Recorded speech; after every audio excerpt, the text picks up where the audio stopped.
Hey everybody, welcome back to Baking with Roseville Sourdough. I'm Mike, and I'm really excited today because we are going to be making my daughter's favorite of my recipes, the discard banana bread. So this is a great way to use up any ripe bananas that you've got. The recipe calls for 3 of them. It also is a great way to use up some of that sourdough discard that's been sitting in your fridge. As a reminder, again, sourdough discard is anything that's over 24 hours old that was fed and now has risen and come back to its original volume. Maybe you've put the lid on and put it back in the fridge. That can sit in the fridge for up to a month and still be used to make these sourdough discard recipes. So let's get going with one of those today. This recipe starts with 120 grams of maple syrup. To that, I'm gonna add 2 bananas. I'm gonna keep my third for the end where I'm gonna have it and put it on top. All right, so this is my daughter's favorite part, using the potato masher to mash the bananas. So you're just gonna gently mash these. Once it gets down to a mixture that kind of looks like this, then you're good to go. To that, I'm gonna add 200 grams of our sourdough discard. All right, to that, I'm gonna add 75 grams of melted butter. Forgot the eggs. All right, to that, I'm just gonna add 2 eggs.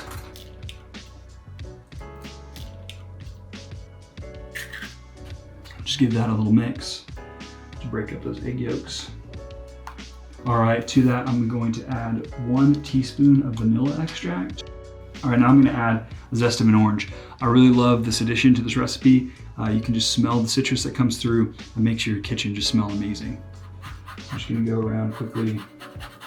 Remember, when you're zesting, you're just trying to get the orange stuff, the outer skin. You're not trying to get down to that white pith. You're just trying to get the very outside of it, get all those orange oils in there, and it smells incredible down here right now.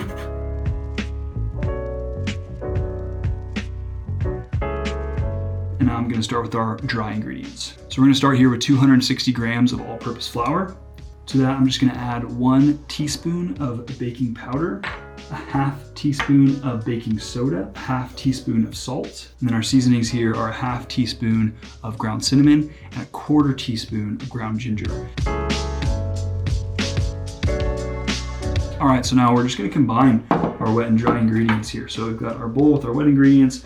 I'm just gonna gently pour in our flour mixture with our baking soda, our baking powder, our salt, and our cinnamon and nutmeg.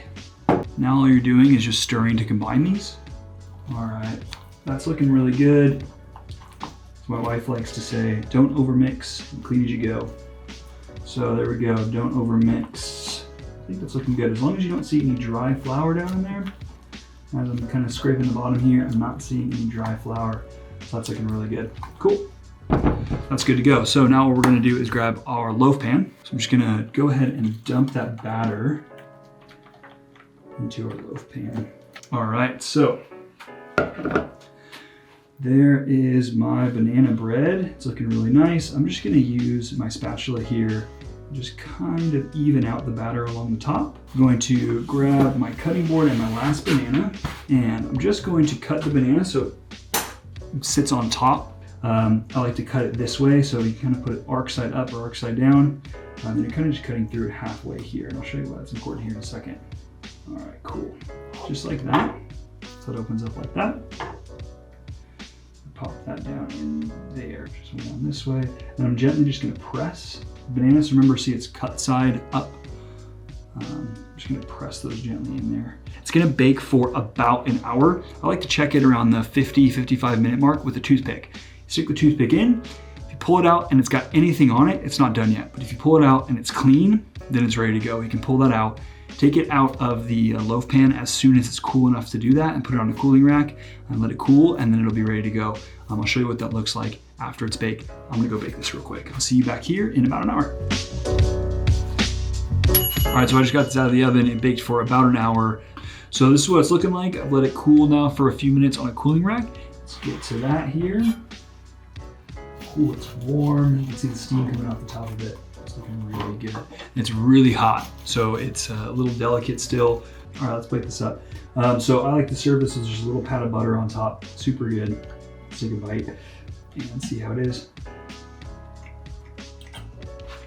It's so good. The orange takes us to that next level. Little tiny bit of ginger in there. Get the warmth from the cinnamon.